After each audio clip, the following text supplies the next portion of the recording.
এখানে আমাদের কেটে রাধা বল্লভী আর ছোলার ডাল পড়ে গেছে। একদম আর আমরা কাকাতুয়াতে খেতে এসেছি। এই ভিডিও দেখবেন না, এখানটাতে দেখো ভুলভাল দেখাচ্ছে। কচুরির সাইজগুলো ঠিক এরকম।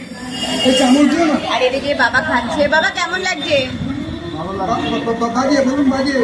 দিদি খাচ্ছে। এখানে শুভর প্লেট এখন অব্দি দেয়নি। শুভ ভাবছে কখন দেবে কচুরি। এই যে শুভরটা চলে এসছে। মায়ের অলরেডি খাওয়া কমপ্লিটও হয়ে গেছে।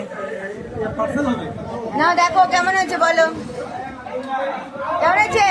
ভালো না। এই বাদ দাও তো। এই যে শুভ খাচ্ছে।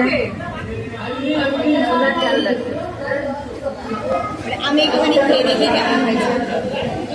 বল আমার জামাই মজা করতে ভালো মোটামুটি। হ্যাঁ